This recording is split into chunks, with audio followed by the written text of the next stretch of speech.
Si Arthur ay isang malupit na hari na namumuno sa buong mundo gamit ang bakal na kamao.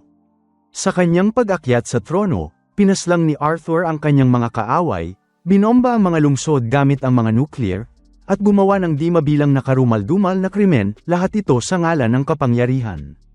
Ngunit isang araw, binalika niya sa isipan ang lahat ng kanyang ginawa, at binalot siya ng matinding pagsisisi, at sa susunod na sandali, namatay siya dahil sa atake sa puso.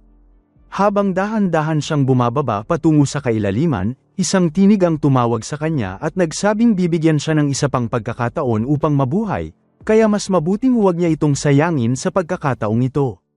Pagkalipas ng ilang sandali, iminulat ni Arthur ang kanyang mga mata at nakita niya ang dalawang tao na nakatingin sa kanya. Sinabi ng lalaki na ang pangalan niya ay Reynolds at siya ang ama ni Arthur, habang si Alice naman ang ina niya. Hindi nila inaasahan na maiintindihan ng bagong silang na sanggol ang sinasabi nila, ngunit labis ang tuwa nila na makasama siya. Unti-unting napagtanto ni Arthur na totoo nga, ito ang kanyang mga magulang at kakasilang lang niya ilang minuto ang nakalipas. Hindi pa rin siya makapaniwala na isa na naman siyang sanggol, ngunit hindi niya may kakaila na mahusay talaga ang kanyang mga magulang sa pag-aalaga sa kanya. Sa kabuuan, masaya naman siya, pero hindi niya gusto ang katotohanang nakulong siya sa katawan ng isang sanggol. Napakalaki ng ulo niya, hindi siya makapagsalita, at tuwing makalipas ang ilang oras ay kusa siyang dumudumi sa kanyang lampin, kaya wala siyang kontrol sa sarili. Ngunit napansin niya ang isang bagay na mas nakakagulat kaysa sa kasalukuyan niyang kalagayan. Nakita niya kung paanong pinadaloy ni Reynolds ang enerhiya sa kanyang mga kamao at winasak ang isang malaking bato. Namangha si Arthur dahil ito ay isang uri ng kapangyarihan na hindi niya kailanman nalaman, sa kabila ng lahat ng taon niya bilang pinuno ng mundo. Ang tagpong ito ay tila isang pambihirang gawa. Kaya ipinagmalaki ito ni Reynolds at tumalikod patungo sa kanyang pamilya upang purihin siya, ngunit hindi niya napansin ang paligid niya, kaya may bato na bumagsak diretso sa kanyang ulo. Nag-aalala na si Alice na baka mangyari ang ganitong bagay. Kaya lumapit siya at ginamit ang mahika upang gamutin ang sugat ni Reynolds, ngunit binalaan niya itong maging mas maingat sa susunod kung gusto nitong magpasikat. Maaaring nagmamayabang lang si Reynolds, pero kapag siya ay naging seryoso, ang kanyang mga kamao ay hindi biro, kaya niyang patumbahin ang isang mabangis na baboy gamit lang ang isang suntok kapag nangangaso siya. At dahil nandoon siya, mas nagiging madali ang lahat para sa kanyang mga kasama sa grupo. Pagsapit ng pagtatapos ng kanilang pangangaso, bumalik si Reynolds sa kanyang pamilya at handa na sanang yakapin sila. Ngunit naalala niyang puno pa siya ng dugo ng baboy kaya kailangan muna niyang maligo at linisin ang sarili. May dalawang bagay na natutunan si Arthur mula sa lahat ng ito.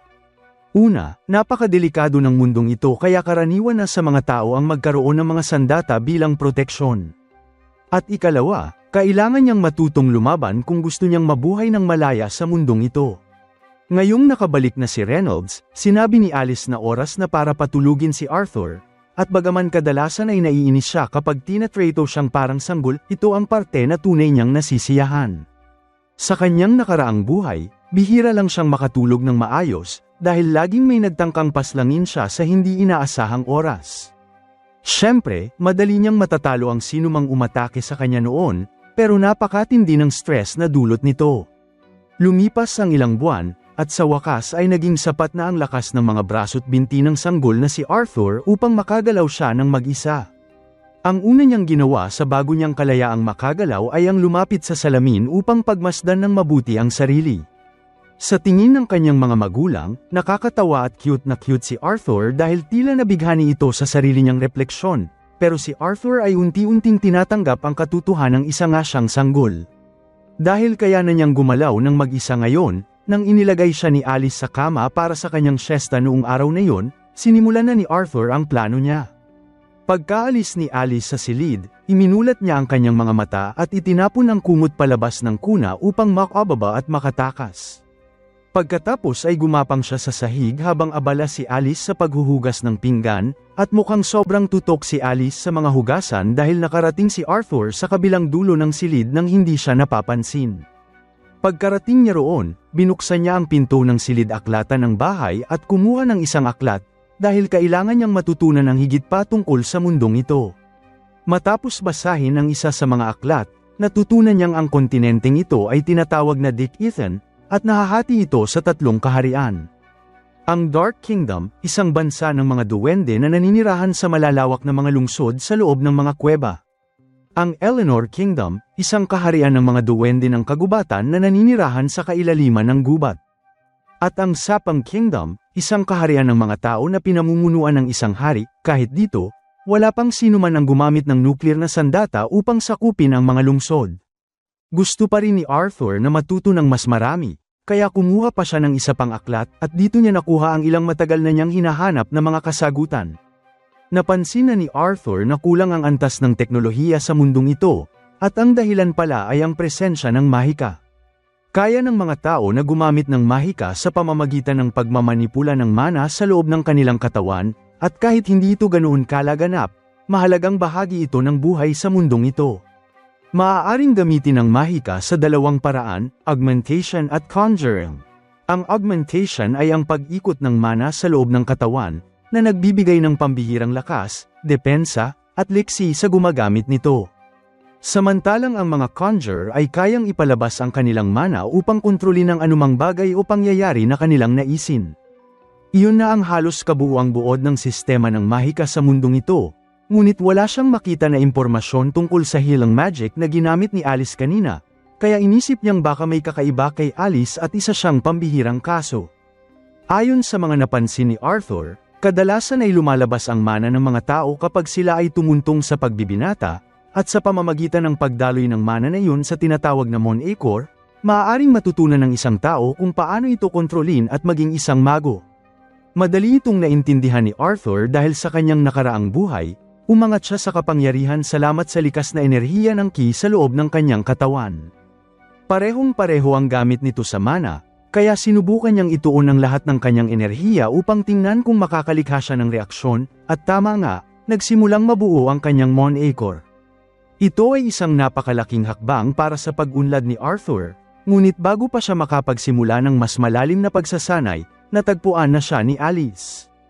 Lubhang nag-alala si Alice mula nang malaman niyang wala na si Arthur sa kanyang kuna, kaya labis ang ginhawa niya nang makita niyang ligtas ito. Ngunit habang buhat-buhat niya si Arthur, napansin niyang may kakaiba sa bata. Nag-aalala si Arthur na baka naramdaman ni Alice ang mana sa loob niya, pero ang totoo, napansin lang pala ni Alice na nadumihan na naman ni Arthur ang kanyang lampin. Lumipas ang 2 taon, at isang araw ay nagsusulat si Alice sa kanyang journal. Labis ang kanyang pasasalamat dahil lumalaki si Arthur na malusog at malakas, ngunit nagsisimula na rin siyang mag-alala dahil mula nang ipanganak si Arthur ay hindi pa ito ngumiti kahit isang beses. Bigla niyang napansin si Reynold at Arthur sa labas, at mukhang tinuturuan ni Reynold si Arthur ng ilang galaw gamit ang espada. Mukhang interesado naman si Arthur, pero galit na galit si Alice na pinayagan ni Reynold ang isang 2 taong gulang na bata na humawak ng isang mapanganib na patpat. Sa ngayon, alam na ni Arthur na hindi magandang galitin si Alice, kaya kailangan niyang mag-ingat sa mga kilos niya. Upang maiwasan ang anumang mapanganib na gawain, nagpasya si Alice na isama si Arthur sa bayan para ipasyal ito, at tuwang-tuwa si Arthur sa ideyang ito dahil mabibigyan siya ng pagkakataong mang-alap ng mahahalagang impormasyon tungkol sa mundong ito mula sa sarili niyang obserbasyon. Nasusukat niya ang antas ng teknolohiya sa bansang ito sa pamamagitan ng pagtingin sa mga sandatang ibinebenta sa publiko, at nakita rin niya ang iba't ibang uri ng sangkap na hindi pa niya nakita kailanman.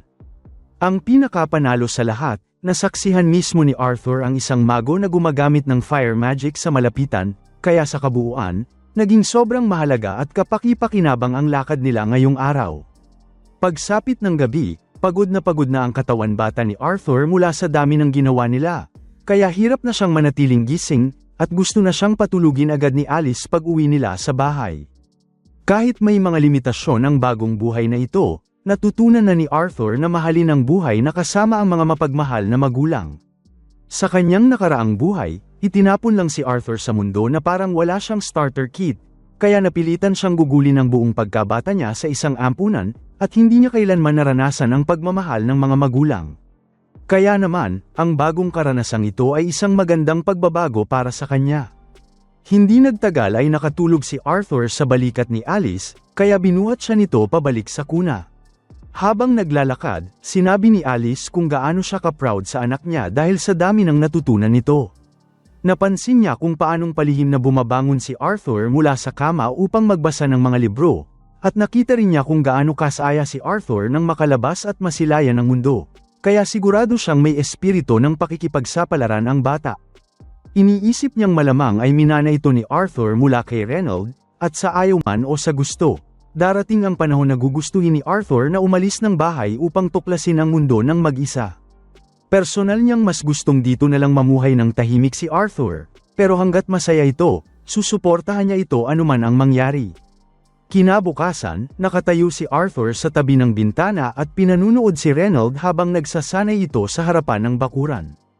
Interesado siyang muling makita ng malapitan ang paggamit ng mahika, kaya sabik niyang pinanood si Reynold habang iniikot nito ang mana sa loob ng kanyang katawan. Kalaunan, nagsimulang lumipad ang ilang bato mula sa lupa at ipinapakita ni Reynold na parang ito na ang pinakadakilang bagay sa mundo. Pero ang totoo, medyo nakakatawa ito. Ito na ang hangganan ng kakayahan ni Reynold pagdating sa conjuring, pero yun ay dahil ang espesyalidad ni Reynold ay augmentation, kaya mas epektibo ang kanyang mahika kapag ginagamit niya ito sa loob ng katawan. Ang makita ang kapangyarihan ng kanyang ama ay nagsilbing inspirasyon kay Arthur upang magsanay din. Ngunit bago pa siya makababa mula sa lamesa, tinawag siya ni Alice at sinabing oras na para sa kanyang tulog. Hindi pa rin makapagsalita si Arthur, kaya nagsimulang umiyak siya habang dumadaan sila sa tabi ng estante ng mga libro, pero sinabi ni Alice na kailangan niyang matulog, kaya wala munang oras para sa pagbabasa. Karaniwan, wala na siyang magagawa sa ganitong sitwasyon. Ngunit kamakailan lang ay natutunan ni Arthur ang isang alamat na teknik, ang pagmamaktol. Ganap na niyang na-master ang sining ng paggamit ng kanyang kakulaitan bilang isang sanggol bilang sandata, kaya kahit gustong-gusto pa rin siyang patulugin ni Alice, sa huli ay napapayag din ito at hinayaang magbasa siya ng libro. Pagkaalis ni Alice, nagsimula si Arthur na magsanay gamit ang kanyang mana core, at sa nakalipas na 2 taon, nagawa niyang gumaling ng husto sa paggamit nito. Sa pamamagitan ng pagtipon ng iba't ibang piraso ng mana sa loob ng kanyang katawan, nagawa niyang lumikha ng mana core sa kanyang sarili, at kahit napakahirap ng prosesong yun, sulit na sulit naman ito. Ngayon, sa kaunting pagsisikap na lang, dapat ay magawa na niya ang kanyang unang spell, pero lubhang minamaliit ni Arthur ang lakas ng kanyang mana at aksidenteng pinasabog ang buong bahay. Nasa labas sina Alice at Reynold nang mangyari ang pagsabog, at napakalakas nito kaya nasunog ng matindi ang likod ni Reynold, ngunit bukod doon, ligtas pa rin silang dalawa. Gayunpaman, agad nilang naisip na si Arthur ay nasa loob pa ng bahay nang sumabog ito, kaya dali-dali silang pumasok upang tingnan kung buhay pa siya. Imposibleng makaligtas ang isang sanggol sa ganito kalakas na pagsabog, ngunit nang makarating si Reynold sa silid-aklatan, laking gulat niya nang makitang hindi lang ligtas si Arthur, kundi siya mismo ang pinagmulan ng pagsabog. Wala pa siya sa gulang na 3 taon, kaya hindi dapat siya makakagamit ng mahika hanggat hindi pa siya umaabot ng hindi bababa sa 12. Pero heto si Arthur, tila isang ganap na master ng mana. Nakatayo siyang proud at nakatingin sa kanyang mga magulang, pero nakalimutan niya na ang buong bahay ay gumuho na, kaya nang may 2 poste ng bubong na bumagsak direkta sa kanya, lubos siyang nabigla. Sinubukan niyang tumakbo palayo, ngunit bigo ang kanyang maliliit at maikling binti bilang sanggol, kaya parang wala na siyang pag-asa. Sa kabutihang palad, sabay na rumispan sina Alice at Reynold upang iligtas siya, habang pinuprotektahan siya ni Alice gamit ang kanyang katawan, ginamit ni Reynold ang kanyang mahika upang hadlangan ang mga gumuhong bahagi ng bahay at mailigtas silang dalawa. Nabigla si Arthur, dahil ito ang unang pagkakataon na may nagbuwis ng buhay para sa kanya. Ngunit si Alice ay labis na natuwa at nabunutan ng tinik nang makitang ligtas ang anak niya kaya napaiyak ito. Hindi pa rin sanay si Arthur na may taong tunay na nagmamalasakit sa kanya, kaya nang makita niyang umiiyak si Alice, napaiyak na rin siya. Hindi niya kailanman nagawa ang ganitong bagay sa dati niyang buhay dahil inaasahan sa kanya na maging isang malupit na hari. Isang beses, may lalaking nagtangkang paslangin si Arthur, kaya matapos itong mahuli, tinipon ng buong konseho ang kanilang sarili upang hatulan siya sa kanyang mga krimen. At higit pa roon, balak pa nilang ipadala ang asawa at anak ng lalaki sa isang kampo na tila hindi pa narinig ang Geneva Convention, kaya tiyak na sila'y pahihirapan at pagmamalupitan sa mga eksperimento, dahil, bakit nga ba hindi? Nagsimulang magmakaawa ang lalaki kay Arthur na huwag idamay ang kanyang pamilya, dahil hindi sila karapat-dapat magdusa para sa kanyang kasalanan. At bilang isang anyo ng awa, pinatay na lamang ni Arthur ang lalaki sa mismong oras na yun. Karaniwan na lang yun noon, isang pangkaraniwang Lunes para sa kanya, pero ngayon, ginugugol na niya ang kanyang mga Lunes sa pagsasanay kasama ang kanyang ama. Gustong ipasubok ni Reynolds kay Arthur na magsanay gamit ang mga gauntlet, pero dahil may buong buhay na karanasan na si Arthur sa espada, ayaw niyang palitan ang kanyang pangunahing sandata. Dahil sa katigasan ng ulo ni Arthur na gumamit ng espada, napagpasyahan ni Reynolds na gumamit din ng espada, at para maging mas masaya ang laban, lalagyan niya ito ng mana. Ngunit sa lubos niyang pagkabigla, ginawa rin ni Arthur ang parehong bagay, at madaling pinutol ang espada ni Reynolds. Matapos makita yon, napagtanto ni Reynolds na sobra ng bihasa si Arthur para siya pa ang magturo rito, kaya iniisip niyang kumuha ng isang propesyonal na guro at pumasok siya sa loob ng bahay upang kausapin si Alice tungkol dito. Diretsahan siyang tinanggihan ni Alice, ayaw niyang ipadala si Arthur sa kung anong hindi kilalang bayan para lang matuto ito. Napag-usapan na nila ito dati, si Reynolds ang dapat na magturo kay Arthur ng pakikipaglaban, habang si Alice naman ang bahala sa pagtuturo ng mahika.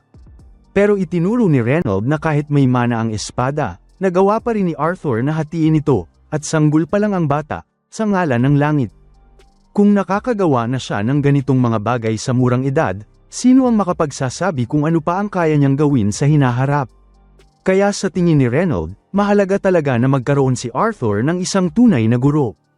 Hindi maitatanggi ni Alice na likas ang galing ni Arthur, pero ayaw pa rin niyang iwan ang bata mag-isa sa isang paaralan sa lungsod. Kaya nagtalo sila ni Reynolds ng ilang minuto dahil hindi sila magkasundo. Naiinis na si Arthur sa lahat ng pagtatalo, kaya iminungkahi niyang sumama na lang sila sa kanya sa lungsod. Sa ganitong paraan, makakakuha pa rin siya ng guro, at hindi siya kailangang iwan ng kanyang mga magulang. Hindi naisip ni Reynolds at Alice na pwedeng gawin yun, pero ito ang solusyon sa lahat ng kanilang problema, kaya naisip nilang napakagandang ideya ito. Agad silang nagsimulang maghanda para sa biyahe, at kinabukasan, dumating ang isang karwahe upang ihatid sila sa lungsod. Magtutungo sila kasama ang ilan sa mga dating kaibigan ni Alice at Reynolds, at nakilala sila ni Arthur dahil sila ang tumulong sa muling pagtatayo ng bahay matapos niya itong pasabugin. Lahat sila ay kabilang sa isang grupo na tinatawag na Twin and Horns, at ang leader nilang si Adam ay nagpakilala kay Arthur. Nagpakilala rin si Angela, habang sabay na ipinapakilala si Arthur sa kanyang dibdib at halos masakal ang bata sa proseso. At si Alice ay masayang pinapanood ang lahat ng iyon. Sa kabutihang palad, bago pa man mawala ng malay si Arthur, inilayo siya ni Durden kay Angela at ipinakilala rin ang sarili. Pero mas mahinahon siya, at binigyan lang si Arthur ng high five. Napansin naman ni Arthur ang isang batang babae na nakatayo sa ibabaw ng karwahe, at halatang gusto nitong magpa-impress dahil wala namang dahilan para tumayo sa ibabaw ng karwahe sa ganitong oras. Hindi siya nagsalita, kaya sinabi ng iba kay Arthur na ang pangalan niya ay Jasmine, at ang huling miyembro ng grupo ay si Helen, ang archer. Dahil tapos na ang pagpapakilala, kailangan ng umalis ng grupo, kaya sumakay na silang lahat sa mga karwahe at nagsimulang maglakbay. Habang nasa daan, tinanong ni Alice si Arthur kung excited siya para sa kanyang unang malaking paglalakbay, at sinabi ni Arthur na oo, pero sa loob-loob niya, iniisip niya kung gaano ka-primitive ang mundong ito. Gumagamit pa rin sila ng mga karwaheng hinihila ng kabayo para makapaglakbay. Samantalang sa dating mundo ni Arthur, mayroon siyang buong fleet ng mga lumilipad na sasakyan na maaari niyang gamitin kahit kailan. Matapos maglakbay sa halos buong araw, nagpasya ang grupo na huminto para mananghalian, kaya nagkampo sila, ngunit pagka-par pa lang nila, agad silang inambush ng mga lobo. Bagamat medyo bobo ang mga lobo, dahil hindi man lang nila sinubukang palibutan ang grupo, basta na lang sila sumugod at agad na pinulbos ng mga adventurer sa loob ng isang iglap. Natuwa si Arthur sa buong eksenang ito, dahil ito ang unang pagkakataon na nakakita siya ng tunay na labanan sa mundong ito, at balak niyang maging sapat na malakas upang harapin ang mga ganitong banta ng mag-isa sa lalong madaling panahon.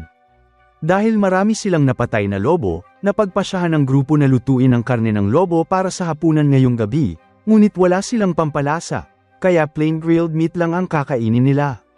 Sa oras na yon, napansin ni Alice na bahagyang nasugatan ang braso ni Reynold, kaya inalok niyang pagalingin ito gamit ang mahika, pero bago niya simulan, sinabi ni Jasmine na sandali lang muna.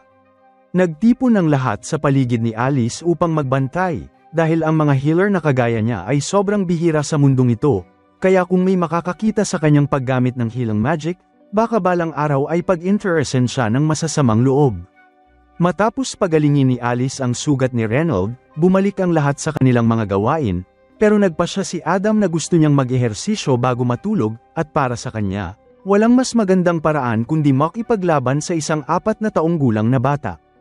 Mukhang isang masamang hakbang ito, pero narinig na ni Adam kung gaano kalakas si Arthur at gusto lang niyang makita mismo, kaya isang practice match lang ito. Sinabi ni Adam kay Arthur na maghanda na, at naipuno na niya ng mana ang kanyang sibat, kaya ginawa rin ni Arthur ang pareho. Nang magsimula ang laban, pinadaloy ni Arthur ang ilang mahika sa kanyang mga paa, at sa mismong sandali na dapat ay magtatagpo sila ni Adam, bigla siyang nawala at lumitaw sa likuran nito. Sana ay naging perpektong pagkakataon yun para umatake si Arthur, pero nadulas ang kanyang maliliit at maikling paa sa lupa kaya nawalan siya ng balanse, at nabigyan si Adam ng pagkakataong makarecover. Nagsimula ng magsalpukan sina Arthur at Adam, pero sa totoo lang, parang ang animation budget ay nasa negatibo. Gayunpaman, napaatras si Arthur dahil masyado pang magaan ang katawan niya bilang isang paslit para makipagsabayan sa isang veteranong adventurer, kaya napalipad siya sa ere. Sa kabutihang palad, nasalo siya ng iba bago pa man siya tumama sa lupa, at sabay-sabay silang sumigaw kay Adam dahil muntik na nitong masaktan si Arthur. Pero sabi ni Adam, wala siyang magagawa, kasi masyado raw malakas si Arthur para magpigil pa siya. Imposible raw na isang paslit ay may ganitong lakas, kaya iniisip niyang baka tinuruan siya ni Reynold ng super soldier training. Pero ang totoo, wala namang nagturo kay Arthur ng mga bagay na ito, natutunan niya ang lahat sa sarili niya. Sa sandaling yun, lumapit si Jasmine kay Arthur at nagulat niya ito nang hindi sinasadya. Talagang humanga siya sa laban ni Arthur, kaya tinanong niya kung pwede siyang turuan kung paano gawin yung trick gamit ang mahika sa kanyang mga paa. Plano sana ni Arthur na itago ang teknik na yon, dahil ito ay isang bagay na namaster na niya sa kanyang nakaraang buhay, pero hindi tinatanggap ni Jasmine ang sagot na, hindi. At sa titig ng kanyang mga mata, halatang hindi siya titigil hanggat hindi siya tinuturuan, kaya mukhang mapipilitan na rin si Arthur na turuan siya kalaunan. Kinabukasan, nagpatuloy ang kanilang paglalakbay ayon sa plano, at habang nasa biyahe, huminto sila paminsan-minsan upang magpahinga. Sa mga pahingang ito, tinuruan ni Adam si Arthur ng ilang pangunahing teknik sa sibat, at ilang minuto matapos noon, tinuruan naman siya ni Helen kung paano gumamit ng pana. At sa ilang simpleng aral lang, mabilis itong naunawaan ni Arthur. Ang tanging kaalaman ni Arthur sa mga sandata mula sa kanyang nakaraang buhay ay sa espada, kaya napakahalaga ng mga aral na ito para sa kanya. At dahil ang dami niyang natutunan mula sa kanila, nagpasya siyang turuan na rin si Jasmine ng kanyang teknik. Sa pamamagitan ng pagdaloy ng mahika sa iyong mga paa at paggamit ng wind magic ng sabay, maaari mong mapabilis ng husto ang iyong galaw. At matapos ipakita ito ng isang beses, nagawa ni Jasmine na kopyahin ito ng perpekto. Maya-maya, nagbabasa si Arthur ng isang aklat tungkol sa mahika sa loob ng karwahe, pero sa hindi malamang dahilan, nandoon din si Jasmine at nakatitig lang sa kanya. At hindi ito aksidente, dahil tuwing may pagkakataon, sinasamantala ni Jasmine na makalapit kay Arthur. Kinabukasan, nagbigay si Jasmine ng isang kutsilyo kay Arthur bilang pasasalamat sa pagtuturo ng teknik na yun, at malinaw na gusto niya talaga si Arthur, lalo na't hindi siya karaniwang nakikipag-ugnayan sa ibang tao ng kusa. Ilang minuto ang lumipas, sumakay na muli ang lahat sa mga karwahe at nagpatuloy ang kanilang paglalakbay, ngunit habang nagbabasa si Arthur ng aklat, biglang inatake ng mga tulisan ang karwahe. Napapaligiran sila ng mga tulisan at wala na silang matatakbuhan. Inutusan ng pinuno ng mga tulisan ang kanyang mga tauhan na hulihin ang mga babae at bata upang ibenta bilang mga alipin, kaya sabay-sabay silang sumugod, at sinikap ng mga adventurer na pigilan sila. Kung lakas lang ang pagbabasehan, mas malalakas sina Reynold at ang grupong Twin Horns kaysa sa mga tulisan, ngunit masyado silang marami upang mapigilan ng kakaunti lamang, kaya sa bandang huli, siguradong madadaig din sila.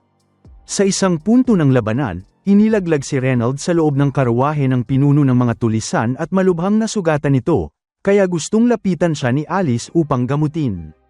Ngunit sinabi ni Reynold na huwag siyang lumapit, dahil kapag nalaman ng mga tulisan ang tungkol sa kanyang kapangyarihan, siguradong siya ang magiging pangunahing target.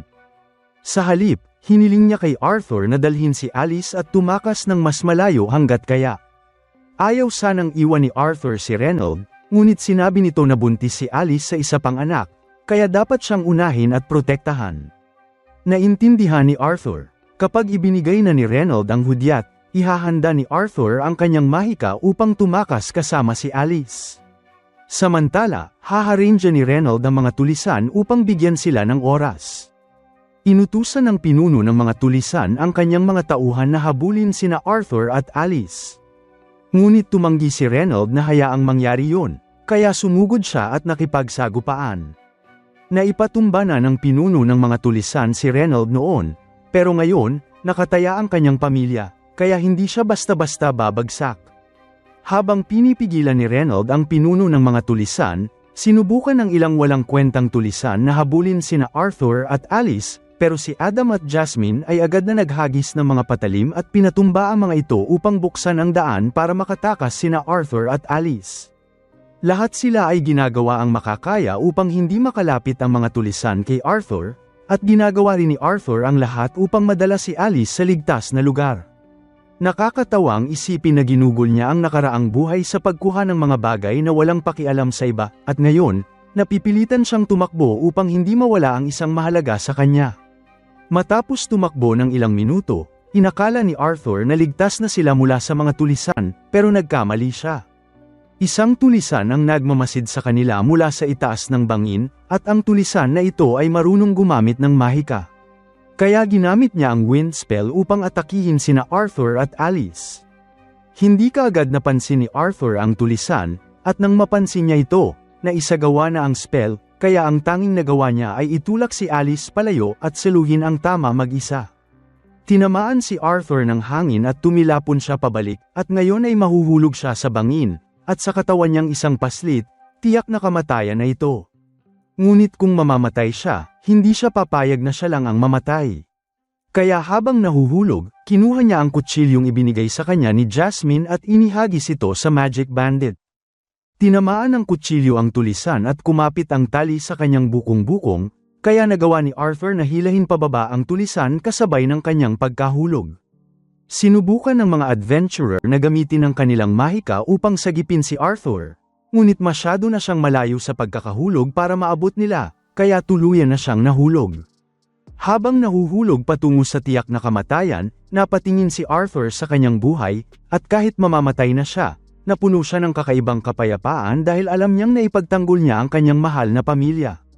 Sa wakas, nauunawaan na niya kung bakit ganoon na lang ang pagkabaliw ng lalaking iyon sa kanyang nakaraang buhay sa pagprotekta sa kanyang pamilya. Hindi man lang nagdalawang isip si Arthur na isakripisyo ang sarili upang mailigtas si Alice, at kahit hindi niya pinagsisisihan ang kanyang ginawa, nais pa rin niyang sanay na buhay pa siya ng kaunti upang makasama sila. Ito ang pagtatapos ng episode 2, mag-subscribe para hindi mo ma-miss ang susunod na bahagi. Matapos ang nakamamatay na pagbagsak na iyon, nagawa pa rin ni Arthur na makalabas mula sa ilog at makarating sa isang kuweba. Gayunpaman, hinarap niya ang isang nakakatakot na halimaw, at nagsisimula na siyang magsisi kung bakit siya pumasok dito para maghanap ng masisilungan. Sinubukan niyang umatake ng palihim upang madagdagan ang tsansa niyang mabuhay, ngunit basta na lamang siyang pinalipad ng halimaw at sinabihan siyang kumalma. Sinabi nito kay Arthur na hindi ito masama at gusto lamang nitong makipagkaibigan, ngunit noong huling beses na may estrangherong nagsabi niyan sa akin, ako'y natagpuan sa likod ng isang van, kaya hindi ako sigurado kung dapat ba talagang pagkatiwalaan ito ni Arthur. Sa kahit anong kaso, matindi pa rin ang mga sugat niya, at hindi ito gagaling kung hindi siya kakain ng kahit ano, kaya nagsimula ang halimaw na pumitas ng mga prutas mula sa pader ng kuweba. Sinabi nito kay Arthur na kainin ang mga prutas, ngunit hindi niya pinagkakatiwalaan ang mga kung ano-anong prutas mula sa pader kaya tatayo sana siya upang subukang makausap ito ng maayos.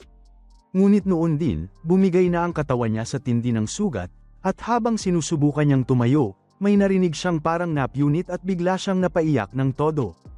Sinabihan siya ng halimaw na tigilan ang pag-iyak dahil isang himala na nakaligtas pa siya sa pagbagsak na iyon. Marami sanang gustong itanong ni Arthur, ngunit sinabi ng halimaw na hindi ito sisigat hanggat hindi niya kinakain ang mga prutas. Nag-atubili siya sa simula, pero matapos niyang tikman ang unang berry, napagtanto niyang masarap pala ang lasa nito. Matapos niyang busugin ang sarili, humarap si Arthur sa halimaw at tinanong ito kung may alam ba ito tungkol sa kalagayan ng kanyang mga magulang. Ipinaliwanag ng halimaw na hindi ito makalabas ng kuweba, kaya hindi nito kayang silipin ang pamilya ni Arthur para sa kanya. Ngunit may kakayahan itong makakita sa malalayong lugar, kaya lumikha ito ng isang screen at ipinakita kay Arthur na matagumpay na natalo ng kanyang mga magulang ang natitirang mga tulisan. Ibig sabihin nito ay buhay pa at maayos ang kalagayan nila, at labis ang tuwa ni Arthur nang marinig ang balitang iyon. Nagpasalamat siya sa halimaw sa pagbibigay ng balita tungkol sa kanyang mga magulang, at dahil kailangan pa niyang manatili dito ng kaunti, nagpasya siyang makipagkaibigan dito. Ang pangalan ng halimaw ay Sylvia, at sa totoo lang ay isa siyang mabait na nilalang. Sa mga sumunod na araw, nanatili roon si Arthur, kumain, at nagpahinga upang gumaling ang kanyang mga sugat, habang si Sylvia naman ang nagbantay sa kanya. Nang tuluyan ng gumaling ang kanyang katawan, nais na ni Arthur na umuwi kaagad, ngunit ayon kay Sylvia, hindi niya kakayaning maglakbay pa uwi ng mag-isa. Ang kuweba ay nasa labas lamang ng gubat ng mga elfo, at ang bahaging ito ng gubat ay ng iba't ibang mahiwagang nilalang at masasamang tulisan, at hindi yun kakayanin ni Arthur mag-isa. Pero hindi ibig sabihin nito na mananatili na lang siya rito habang buhay. May kakayahan si Sylvia na magbukas ng isang dimensional rift upang maipadala si Arthur pauwi, o kahit papaano sa isang mas ligtas na lugar kaysa sa kagubatang ito. Ngunit aabutin ito ng mahabang panahon bago niya magawa ang rift, kaya kailangan munang maghintay si Arthur hanggang sa dumating ang oras na iyon. Dahil wala rin naman siyang ibang magawa, pumulot si Arthur ng isang patpat at nagsimulang magpaikot-ikot nito upang magsanay sa kanyang kakayahan sa espada. Lumipas pa ang ilang araw, at kahit na nasanay na si Arthur sa presensya ni Sylvia at natutunang pahalagahan ito, wala pa rin siyang nalalaman na kahit ano tungkol sa kanya. Ang tanging alam lang niya ay mukhang isang nakakatakot na halimaw si Sylvia. Mukhang may tinatakasan siya, at sa kabila ng hitsura niya, isa siyang napakabait na nilalang. Pagkatapos ng pagsasanay ni Arthur sa espada sa araw na yon, lumapit siya sa isang bato at umupo upang magsimulang magsanay ng kanyang mana. Humanga si Sylvia na isang batang kasing bata ni Arthur ay mayroon ng mana core, ngunit sigurado siyang hindi ito naturuan kung paano ito gawin. Iniunat ni Sylvia ang kanyang kamay, at isang napakalaking dami ng mana ang nagsimulang bumuo sa palad niya. Namangha si Arthur dahil nagagawa ni Sylvia na ipunin ang mana habang nagsasagawa ng isang spell, at kung matutunan niya ang ganitong teknik, tiyak na magiging napakalakas niya. Gayunpaman, bago pa man ialok ni Sylvia na ituro ito sa kanya, tinanong muna niya si Arthur kung ano ang balak nitong gawin sa kapangyarihang makukuha niya mula sa pagkatutong ito. Hindi pa talaga ito naisip ni Arthur noon, ngunit ngayong pinag-isipan niya ito, naalala niyang muntik ng malipol ang kanyang pamilya at mga kaibigan dahil sa ilang mga tulisan. Kaya sinabi niya kay Sylvia na gagamitin niya ang kanyang kapangyarihan upang sirain ang sinumang magtatangkang saktan ang kanyang pamilya. Ngunit hindi nagustuhan ni Sylvia ang sagot na yon, kaya tinapak niya si Arthur sa noo at natamba ito paatras. Sinabi niya na hinding-hindi niya ituturo ang kanyang teknik sa isang taong ganoon ang pag-iisip, ngunit hindi maintindihan ni Arthur kung bakit siya nagagalit, dahil natural lang naman daw na nais mong patayin ang iyong mga kaaway. Nais ni Sylvia na iparating ang isang mahalagang punto, kaya tinaas niya ang isang daliri at itinutok sa ulo ni Arthur. Sinabi niya na kaya niyang hatiin ang bungo nito gamit lamang ang daliring yun, o kaya'y haplasan siya ng marahan. Tinanong niya si Arthur kung alin ang mas gusto nito, at syempre, ayaw mamatay ni Arthur, kaya sinabi niyang mas gugustuhin niya ang marahang haplos. Madaling hayaang kontrolin ng galit at puot ang iyong mga kilos, ngunit sa oras na bumigay ka rito, ang buhay mo'y magiging isang walang katapusang siklo ng pagkamuhi. Ayaw ni Sylvia na sayangin ni Arthur ang kanyang buhay sa ganoong paraan.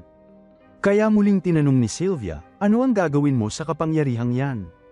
Muling nag-isip si Arthur, ngunit sa pagkakataong ito, ang iniisip niya ay ang masasayang ngiti ng mga taong mahalaga sa kanya. Kaya sumagot siya na gusto niyang gamitin ang kanyang kapangyarihan upang protektahan ang mga taong mahal niya. At mas nagustuhan ni Sylvia ang sagot na yun. Samantala, sa labas ng kuweba, may isang halimaw na kahawig ni Sylvia ang tila sumusubaybay sa kanya, at sobrang lapit na nito sa kanyang kinaroroonan. Sa dating mundo ni Arthur, siya ang hari, pero hindi ibig sabihin noon na hawak niya ang lahat ng kapangyarihan. Ang mga tunay na may kapangyarihan ay ang mga senador, kaya si Arthur ay parang isang sundalong tinatawag lamang kapag kailangan nila ng taong gagawa ng karumal-dumal na karahasan. Ngunit hindi niya kailanman nagustuhan ang ganitong uri ng pamumuhay. Balik sa kasalukuyan, tinuturuan ni Sylvia si Arthur kung paano gamitin ang kanyang teknik, at pagkatapos ipakita kung paano ito ginagawa, hiniling niya kay Arthur na subukan ito. Sinimulan ni Arthur na tipunin ang mana sa hangin sa paligid, at nang makuha niya ang tamang paraan, nagawa niyang gamitin ang mana na iyon upang palakasin ang sarili. Ramdam na niya agad ang pagkakaiba sa kanyang lakas, kaya dali-dali siyang tumakbo papunta kay Sylvia upang pasalamatan siya sa pagtuturo. Ngunit biglang nakaramdam si Sylvia na may papalapit, kaya itinulak niya si Arthur sa isang tumpok ng mga bato at sinabihan siyang huwag gumawa ng ingay. Walang ideya si Arthur kung ano ang nangyayari, kaya sumilip siya mula sa mga bato at nakita niya ang isa pang halimaw na kahawig mismo ni Sylvia. Mukhang kilala ni Sylvia ang halimaw, at nagulat siya na natagpuan siya nito sa lugar na iyon, ngunit ayaw ng halimaw na mag-aksaya ng oras, kaya agad nitong sinabi kay Sylvia na sumama na sa kanya. Ngunit tumanggi si Sylvia, kaya agad itong nagpakawala ng atake. Gusto sanang tumulong ni Arthur kay Sylvia, pero narinig niya ang boses nito sa kanyang isipan, na sinabing huwag siyang mag-alala para sa kanya. Sinubukan pa ng kabilang halimaw na kumbinsihin si Sylvia na makipagtulungan na lang, dahil kung hindi, mapipilitan siyang patayin siya. Ngunit mas pipiliin pa ni Sylvia ang mamatay kaysa sundin siya, kaya sinimulan niyang iipunin ang kanyang mana at ipinakita ang kanyang tunay na anyo. Lumabas na si Sylvia ay isa palang dragon, at sa anyong ito, kaya niyang gumamit ng mas malakas na kapangyarihan kaysa dati. Nagpakawala siya ng isang napakalakas na atake patungo sa halimaw, kaya tinangka nitong harangin yon, ngunit sinabi nitong hanggal siya, dahil sa kasalukuyang kalagayan ng kanyang katawan, hindi siya mabubuhay kung gagamit siya ng ganoong kalakas na kapangyarihan.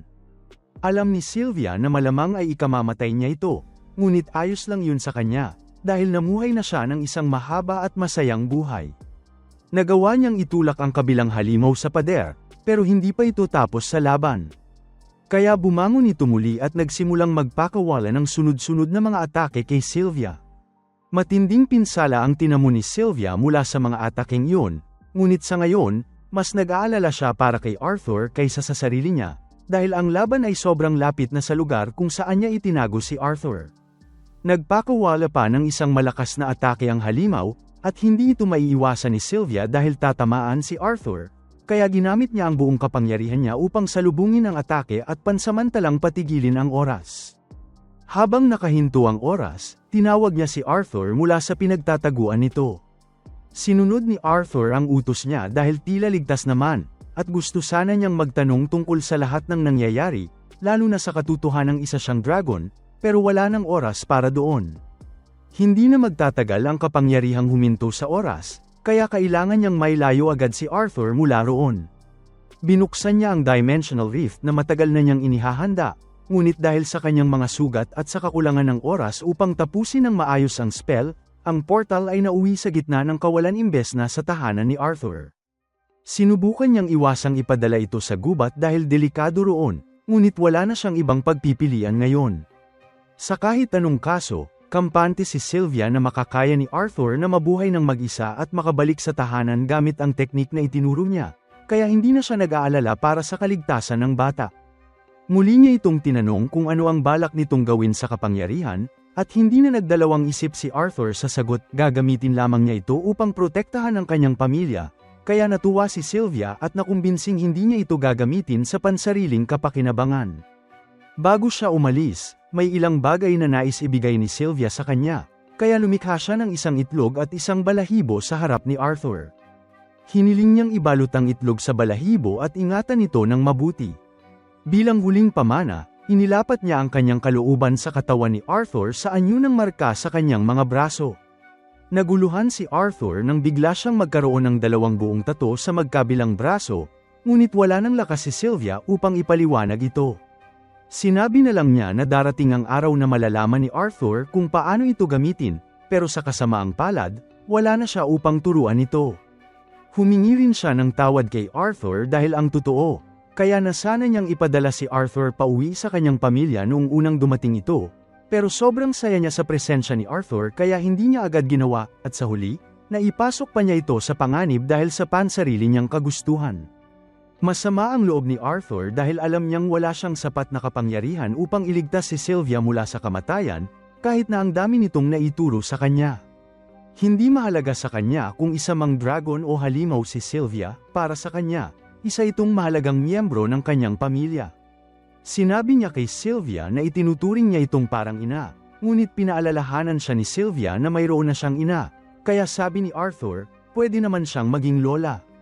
Hindi inasahan ni Sylvia na sasabihin yun ni Arthur, ngunit natuwa siya sa tunog ng salitang, lola, kaya hiniling niyang sabihin yun muli, at masaya namang ginawa iyon ni Arthur.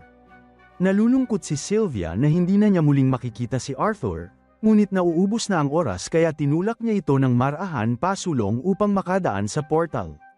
Naintindihan ni Arthur ang sitwasyon, kaya kinuha niya ang mga regalong ibinigay ni Sylvia at pumasok sa portal, ngunit sa huling sandali, nagbago siya ng isip at nagsimulang magmakaawa kay Sylvia na sumama na lang. Ngunit hindi ito magagawa ni Sylvia, kaya isinara niya ang portal at ipinadala si Arthur palayo. Muling gumalaw ang oras, at tinamaan si Sylvia ng atake mula sa kabilang halimaw. Mukhang malubha ang pinsala, bumagsak siya sa lupa, ngunit hindi kumbinsido ang halimaw na patay na siya, dahil alam nitong masyadong malakas si Sylvia upang mapatay ng ganoong klaseng atake. Gayunpaman, naging kampante ang halimaw habang papalapit sa hindi gumagalaw na katawan ni Sylvia, at pagdating nito sa tamang distansya, ginamit ni Sylvia ang lahat ng natitira niyang lakas upang magpakawala ng isang atake na tumupok sa halimaw, pati na rin sa lahat ng bagay sa loob ng 1,000,000 radius. Habang time teleport si Arthur, narinig niya ang huling mensahe ni Sylvia. Tinanong siya nito kung naaalala pa niya ang sinabi niya noon tungkol sa tamang paggamit ng kapangyarihan, at naalala naman ni Arthur, kahit nalabis pa rin ang lungkot niya sa mga nangyari. Sinabi ni Sylvia na malungkot talagang lugar ang mundo, kaya may mga ganitong pangyayari paminsan-minsan, ngunit dahil dyan, kailangang baguhin ito ni Arthur para sa ikabubuti ng lahat. Tumutol si Arthur at sinabing imposibleng kaya niyang gawin yon, ngunit hindi inaasahan ni Sylvia na agad-agad niyang mababago ang mundo. Pwede niyang gawin ito dahan-dahan, at pagkatapos ng lahat, hindi naman ito ang unang pagkakataon niyang hawakan ang kapangyarihan sa mundo. Alam ni Sylvia ang nakaraang buhay ni Arthur bilang isang hari, at kahit hindi siya sang-ayon sa paraan ng pamumuno nito noon, sigurado siyang basta't huwag hayaang lamunin ng galit ang puso niya, magiging isang dakilang hari si Arthur na magpapabuti sa mundo. Makalipas ang kaunting sandali, nagising si Arthur sa sahig at nangakong tutuparin niya ang hiling ni Sylvia, ngunit bago yun, kailangan muna niyang makalabas sa kagubatang ito.